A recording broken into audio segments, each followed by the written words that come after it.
Jesus foi a Nazaré, lugar onde tinha sido criado.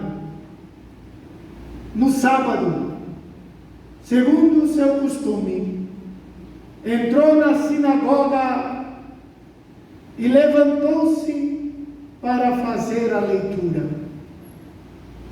Foi-lhe dado o livro do profeta Isaías. Desenrolando o livro, encontrou a passagem onde estava escrito: o Espírito do Senhor está sobre mim, porque me ungiu para evangelizar os pobres, mandou-me anunciar aos cativos a libertação, aos cegos recuperação da vista, pôr em liberdade os oprimidos e proclamar o ano da graça do Senhor. Depois enrolou o livro, entregou ao servente e sentou-se. Todos na sinagoga tinham os olhos voltados para ele.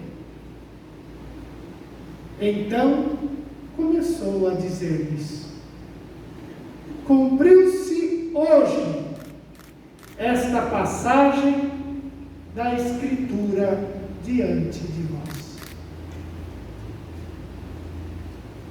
Palavra da salvação. Glória a vós, Senhor.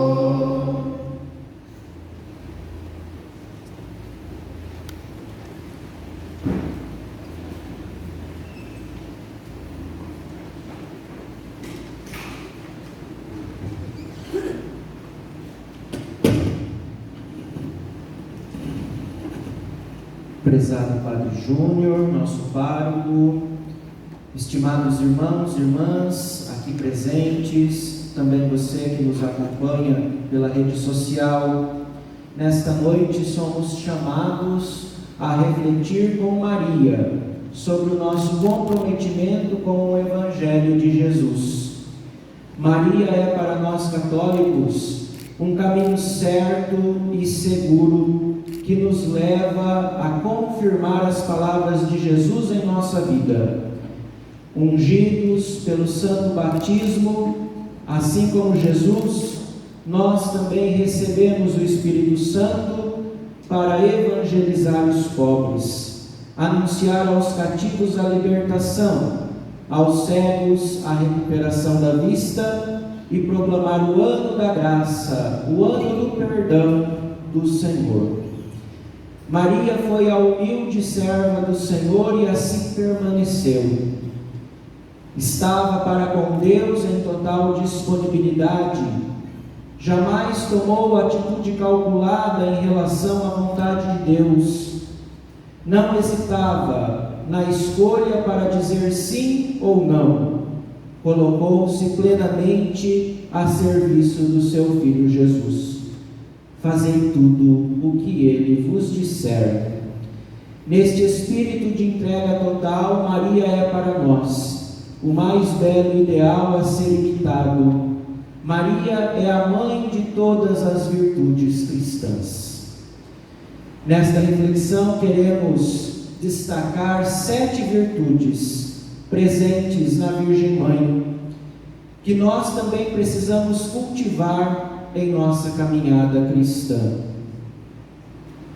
A primeira, Maria é profunda em humildade. Maria sabia reconhecer-se como humilde serva. Sentia-se nada diante do Senhor.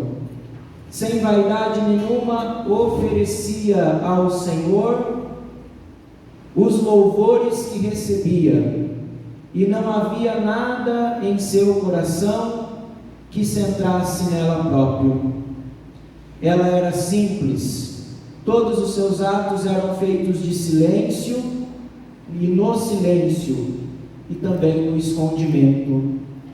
A humildade de Maria é a principal virtude que esmaga a cabeça do demônio. Nossa Senhora nunca se esqueceu de que tudo nela era dom de Deus. Ela se alegrava em servir ao próximo e se colocava sempre em último lugar. Imitando essa virtude, devemos buscar a humildade, pensando sempre que se temos qualidades e potenciais, tudo devemos a Deus. Tudo isso é dom de Deus em nossa vida. Compreendamos que o homem sem Deus não é nada e nada possui. Nunca se deixar levar pelo orgulho, pela vaidade, pela soberba. Ser modestos, comedidos, sem vaidade, sempre dispostos a servir os outros. Ter simplicidade na maneira de se apresentar. E quando receber um elogio, oferecer os créditos a Deus. A humildade se opõe à soberba, porque o Senhor pousou os olhos na humildade de sua serva, derrubou os poderosos de seus tronos e aos humildes exaltou. A segunda virtude que Maria nos ensina é a de uma paciência heróica.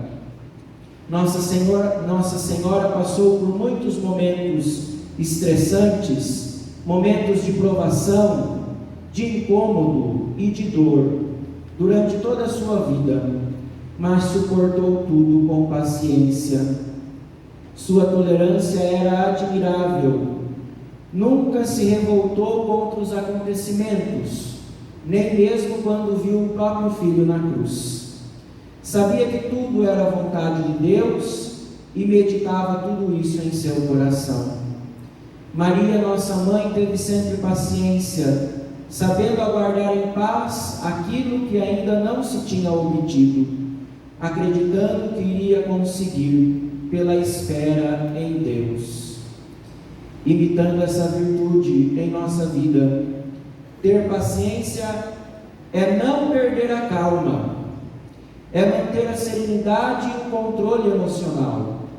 Além disso, é saber suportar como Maria os dissabores, as contrariedades do dia a dia, saber suportar com paciência nossas próprias cruzes. Devemos saber ouvir as pessoas com calma, com atenção, sem pressa, exercitando assim a virtude da caridade. Fazer um esforço para nos calarmos frente àquelas situações mais irritantes e estressantes na nossa vida. Devemos nos propor firmemente não nos queixarmos da saúde, do calor ou do frio, do tempo que levamos sem comer nada ao longo do dia. Temos que renunciar frases típicas que são ditas pelos impacientes. Você sempre faz isso. De novo, mulher, já é a terceira vez que você diz a mesma coisa? Outra vez? Já estou cansado, estou farto disso. São palavras que estão sempre no nosso vocabulário. Fugir da ira, se calando ou rezando nesses momentos. A paciência se opõe à ira. Não só isso, mas nos gloriamos até das tribulações, pois sabemos que a tribulação produz a paciência. A paciência prova a fidelidade, e a fidelidade é comprovada, produz a esperança, nos diz São Paulo em Romanos. Tribulação que produz paciência, paciência provada que gera fidelidade, e fidelidade comprovada que produz esperança. Eu, porém, vos digo que todo aquele que sem motivo se irá contra o seu irmão, estará sujeito a julgamento. E quem proferir um insulto a seu irmão, estará sujeito ao julgamento do tribunal. E quem lhe chamar tolo, estará sujeito ao fogo do inferno. Nos lembra São Mateus. Paciência. Terceira virtude de Nossa Senhora, oração contínua. Nossa Senhora era silenciosa, estava sempre num espírito perfeito de oração, tinha a vida mergulhada em Deus, tudo fazia em sua presença. Mulher de oração, mulher de contemplação, sempre centrada em Deus, buscava a solidão e o retiro, pois é na solidão que Deus fala aos corações. Eu o levarei à solidão e falarei a seu coração, nos lembra o profeta Oséias. Em sua vida a oração era contínua e perseverante, meditando a palavra de Deus em seu coração, louvando a Deus no Magnífica, pedindo e intercedendo em Caná, oferecendo as tremendas dores que sentiu na crucificação de Jesus. Pelo sim de Maria e por sua vida, nós aprendemos o que significa seguir o Evangelho. Ela é uma prova viva e um testemunho vivo do que é seguir Jesus. Seus gestos falam, gritam, seus gestos nos ajudam a entender o que Jesus disse hoje. Ele que recebeu o Espírito do Senhor para anunciar a libertação aos pobres. E Nossa Senhora foi a primeira pobre libertada por Deus, ao assumir, ao receber, ao se colocar disponível para acolher Jesus.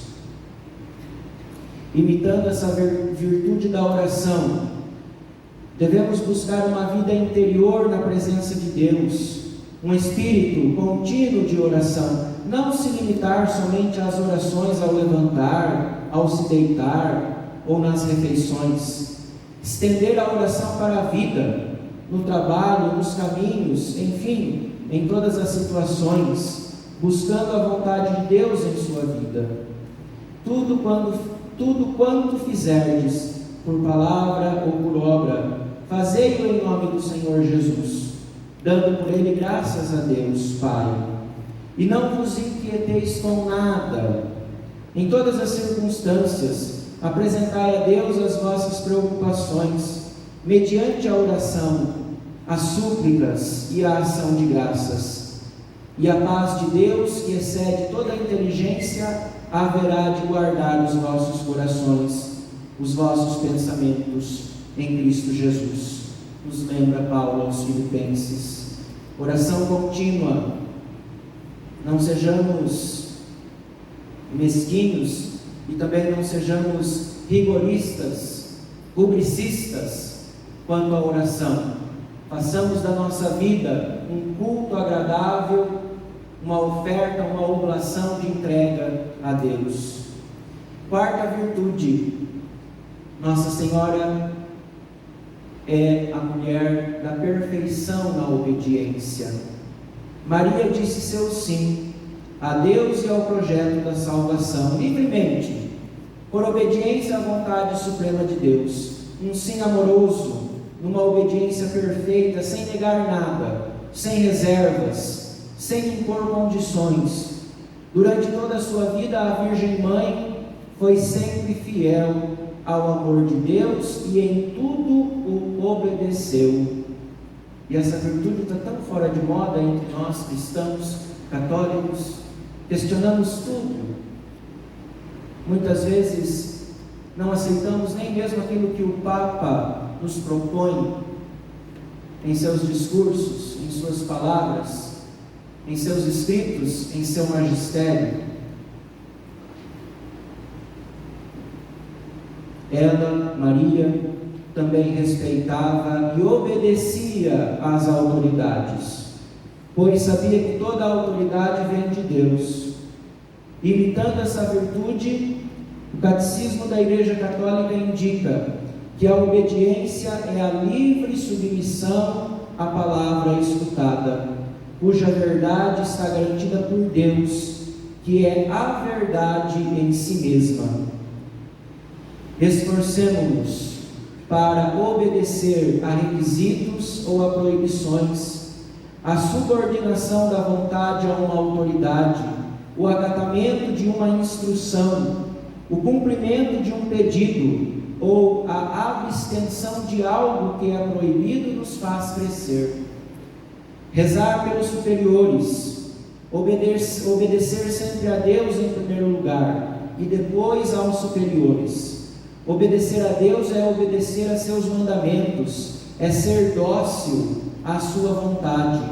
Também é ouvir a palavra e a colocar em prática. Então disse Maria: eis aqui a serva do Senhor, faça-se em mim segundo a tua palavra. Obediência, sejamos obedientes. Nós, presbíteros, devemos obediência ao nosso bispo diocesano.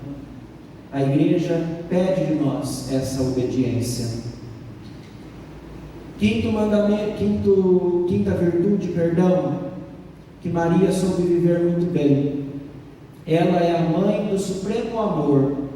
Nossa mãe, cheia de graça, ama toda a humanidade com a totalidade do seu coração.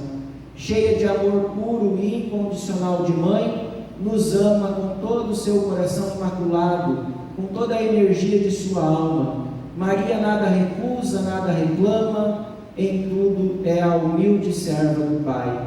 Viveu o amor a Deus, cumprindo perfeitamente o primeiro mandamento.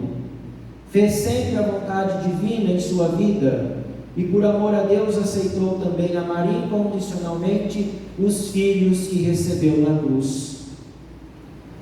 É cheia da virtude e da caridade, amou sempre o seu próximo, como quando visitou Isabel, sua prima, para ajudá-la, ou nas bodas de Caná, preocupada porque eles não tinham mais vinho. E hoje, pela graça, pela providência de Deus, a Cáritas, juntamente com o terço dos homens, prepararam esta liturgia para nós. Esta pastoral tão importante dentro da nossa igreja, que deve ser muito valorizada por todos nós. Viver o amor e a caridade em gestos concretos, é o que Maria nos ensina.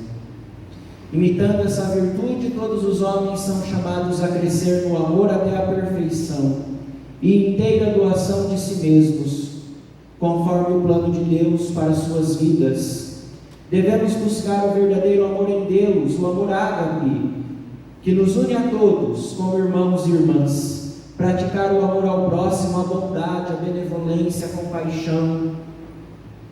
E ao longo desses dias estamos estudando todos esses termos, muitas vezes estes conceitos cristãos. Em que medida nós estamos vivenciando de fato, verdadeiramente, uma vida marcada pela bondade, pela benevolência e pela compaixão com o nosso próximo, com aquele marginalizado, com aquele que nós nos encontramos nos sinaleiros da nossa cidade ou em tantos lugares que vamos e está ali sujo, maltrapilho, abandonado. O amor é doação, assim como Maria doou sua vida e como Jesus se doou na cruz para nos salvar. Também devemos nos doar ao próximo. Por essa razão, o amor é a essência, é o núcleo duro, o fundamento do cristianismo, é a marca de todo católico. Por ora subsistem a fé, a esperança e o amor. Estes três, porém o maior deles é o amor, lembra Paulo aos Coríntios. Sexta virtude de Maria, a fé viva, uma fé verdadeira. Feliz porque acreditou, aderiu com o seu sim incondicional aos planos de Deus, sem ver, sem entender, sem perceber.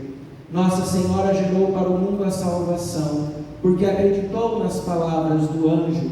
Sua fé salvou a Adão e toda a sua descendência. Por causa desta fé, proclamou a Isabel bem-aventurada. Bem-aventurada és tu, que creste, porque se cumprirão as coisas que da parte do Senhor te foram ditas. A inabalável fé de Nossa Senhora sofreu imensas provas, a prova do invisível. Viu Jesus no estábulo de Belém e acreditou que era Filho de Deus. A prova do incompreensível. Viu Jesus nascer no tempo e acreditou que Ele é eterno. A prova das aparências contrárias. Viu Jesus finalmente maltratado e crucificado e acreditou que Ele realmente tinha todo o poder. Senhora da fé, viveu intensamente sua adesão aos planos de Deus, com humildade e obediência, virtudes que já refletimos. Imitando essa virtude da fé viva, a fé é um dom de Deus e ao mesmo tempo uma virtude. Devemos pedir a Jesus, como fizeram os apóstolos, para aumentar a nossa fé. Nunca nos cansemos, em cada Eucaristia, diante da hóstia consagrada apresentada pelo sacerdote, em pedirmos: Senhor, aumentai a minha fé. Porém, ter fé não é o bastante. É preciso ser coerente e viver de acordo com o que se crê. Porque assim como sem o Espírito o corpo está morto, morta é a fé sem as obras, nos lembra Tiago. Duas dimensões importantíssimas da nossa vida e que Maria soube equilibrar muito bem: ação e contemplação, fé e caridade. Ter fé é acreditar que se recebe uma graça muito antes de possuí-la, e é, acima de tudo, ter uma confiança inabalável em Deus. Disse o Senhor: se tiverdes fé como um grão de mostarda, direis a esta amoreira: arranca-te e transplanta-te no mar, e ela vos obedecerá. Sétima e última virtude: Maria é plena de todas as virtudes e de todas as graças. Eu destaquei 7 virtudes aqui, mas Maria, nela se resume tudo, todo o mistério cristão, todo o mistério pascal de Jesus, porque ela é a mãe de Deus. A 7ª virtude, uma virtude também muito pouco benquista em nossos tempos: a pureza divina. Senhora da castidade, sempre virgem, dogma de fé isso, sempre virgem, mãe puríssima, sem apego algum às coisas do mundo. Deus era o primeiro em seu coração, sempre teve o corpo, a alma, os sentidos, o coração, todo o seu ser centrados no Senhor. O esplendor da virgindade da Mãe de Deus fez dela a criatura mais radiosa que se possa imaginar. O dogma de fé na virgindade perpétua em alma e corpo de Maria Santíssima envolve a concepção virginal de Jesus, por obra do Espírito Santo, assim como sua maternidade virginal. Para resgatar o mundo, Cristo tomou o corpo isento de pecado original, o corpo de Maria isento de todo o pecado, portanto imaculado, pleno de todas as graças. Imitando essa virtude, esta preciosa virtude leva o homem até o céu, pela semelhança que ela dá com os anjos e com o próprio Jesus Cristo, praticar a virtude da castidade, buscando a pureza nos pensamentos, nas palavras, nas ações. Os olhos são o espelho da alma. Viver castidade não é simplesmente a continência sexual. Viver a castidade é purificar o nosso olhar em relação ao nosso irmão. Os olhos são os espelhos da nossa alma. Quem usa seus olhos para explorar o corpo do outro com malícia perde a pureza. E há muitas formas de explorar o corpo, de explorar a vida do outro neste mundo. Portanto, coloque seus olhos em contemplação, em adoração, e receba a luz de Jesus que nos santifica. Quem luta pela castidade deve buscá-la por 3 meios: o jejum, a fuga das ocasiões de pecado e a oração. Celebremos, pois, a festa, não com o fermento velho, nem com o fermento da malícia e da corrupção, mas com os pães não fermentados, da pureza e da verdade. Nos ensina Maria nesta noite. Ó Maria concebida sem pecado, rogai por nós que recorremos a vós.